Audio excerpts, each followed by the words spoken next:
महामारी के चलते लॉकडाउन लगते ही सब प्रवासी मजदूर अपने अपने घर चले गए। महेश अपने घर जा रहा था, बसें भी न के बराबर चल रही थी। एक बस में बड़ी मुश्किल से छत पर बैठकर वह गांव की तरफ चला, लेकिन बस वाले ने 4 गांव पीछे ही छोड़कर बोल दिया कि इस गांवों में बस नहीं जाएगी। बस अब हनुमानगढ़ डिपो पर ही छोड़ दी जाएगी। सारी सवारियों वहीं उतर गई। चलो कोई बात नहीं, 10-12 किलोमीटर की बात है, पैदल चल लेंगे। ये सोचकर सभी यात्री अपना सामान उठाकर चलने लगे। महेश भी अपने कंधे पर बैग डालकर अपने गांव की तरफ चलने लगा। काफी देर चलने के बाद अब शाम गहरी हो रही थी। उसके साथ चलने वाले ज्यादातर यात्री साथ लगते गांवों में जा चुके थे। उसका गांव अभी आगे था। आज पहली बार उसे लगा कि उसका गांव कितनी दूर है। वह धीरे धीरे चलता रहा। अब अंधेरा काफी हो चुका था। तभी रास्ते में उसे एक बूढ़ी औरत धीरे धीरे चलती हुई अपने से आगे दिखी। वह बोला, काकी तू कहाँ जा रही हो? उसने बोला, बेटा मैं तो यही साथ के गांव में रहती हूँ, पानी लेकर आ रही थी। तूने कहाँ जाना, इतनी रात हो गई है? वह बोला, मैं मानगन खेड़ी में रहता हूँ, बस अब तो थोड़ा ही रह गया है। बूढ़ी औरत बोली, आजा, मेरा घर पास में ही है, कुछ खा ले फिर आगे चला जाना बेटा, या सुबह चले जाना। बूढ़ी औरत ने बहुत ही प्यार से कहा। महेश थक भी गया था, उसे भूख प्यास भी लगी थी।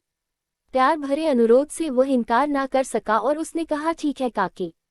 इतना कहकर वह बूढ़ी औरत के पीछे पीछे उसके घर की तरफ चल पड़ा। एक पल के लिए उसके मन में आया कि वह ठीक कर रहा है, क्योंकि बचपन में उसने भूतों की बहुत सी कहानियां सुनी थी कि वह रात को ऐसे सुनसान सड़कों पर मिल जाते हैं, आपके साथ चलते हैं, फिर बहला कर आपको अपने साथ ले चलते हैं, बातें ऐसे करते हैं जैसे सचमुच के इंसान हो, लेकिन जब आपकी आंख खुलती है तो वह सब गायब हो जाता है। उसे एक पल के लिए लगा कि यह अम्मा भी किसी भूतिया कहानी की पात्र तो नहीं। अपने मन को समझा के और अपने डर को दूर करते हुए अपने को बोला, तू तो बस ऐसे ही सोचता है। लॉकडाउन की वजह से सब लोग अपने अपने घरों में फंसे हुए हैं, लेकिन गांव में अभी तक कोरोना का लोगों को पता भी नहीं है, इसलिए अम्मा को भी नहीं पता। वह पानी लेने जा रही थी, पानी लेकर आई है। अम्मा ने उसे बिठाया। छोटी सी झोपड़ी में अम्मा अकेली ही रहती थी, लेकिन आसपास दूर तक कोई गांव घर नहीं दिखाई दे रहा था। काकी तू अकेली रहती है? मैंने पूछा। हाँ बेटा। तो बाकी इस गांव में कोई नहीं रहता? नहीं, सूखा पड़ने के बाद सब लोग आगे वाले गांव में चले गए, मेरा घर ही रह गया। इतना कहकर अम्मा थाली में मक्की की रोटी और अचार रख ले आई।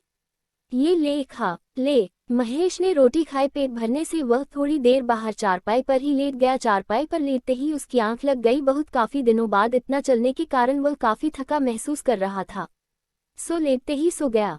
सुबह जब आंख खुली तो उसने देखा एक टूटी चारपाई पर लेटा हुआ है। आसपास कोई भी नहीं। वह काकी जिसने रात को उसे खाना खिलाया था और जिसके पीछे वह उसके घर तक आ गया था, वह कहीं दिखाई नहीं दे रही थी।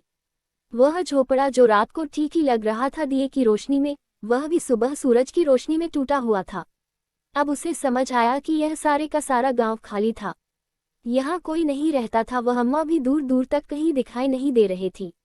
वो समझ गया। उसने इधर उधर कुछ ढूंढने की कोशिश की, लेकिन कुछ नहीं। वो हैरान, अब कुछ कुछ समझ रहा था। क्या सच में ऐसा होता है? चाहे अम्मा इंसान नहीं, भूत ही होगी, लेकिन फिर भी उसने मुझे खाना और पानी पिलाया। मैं उस वक्त डर रहा था अकेले होने से, वह रास्ते भर मेरे साथ रहकर हिम्मत बनी रही। दिल ही दिल अम्मा का शुक्रिया किया और अपना बैग उठाकर अपने गांव की तरफ चलने लगा। तभी पानी का घड़ा लिए अम्मा लौट आई। अम्मा? महेश ने हैरानी से पूछा। तू कहाँ गई थी अम्मा? और अपने दिमाग में बनाई कहानी पर झेप रहा था मन में। बेटा मैं पानी लेने गई थी। तू तो रात खाना खाकर सो गया था, फिर मैंने उठाया नहीं कि तू थका हुआ है, इतने कोस से पैदल चलकर आया है। बैठ, अब तू कुछ खाकर ही अपने गांव को जाना। नहीं अम्मा, अब मैं चलता हूँ। इतना कहकर महेश अम्मा के पांव छू के और उसका धन्यवाद करके अपने गांव की ओर चल पड़ा और अपने मन में जो उसने कहानी बनाई भूतों की, उस पर मन ही मन हंसने लगा। सच में यह मेरा डर ही था। इंसान का डर ही शायद भूतों को गढ़ लेता है।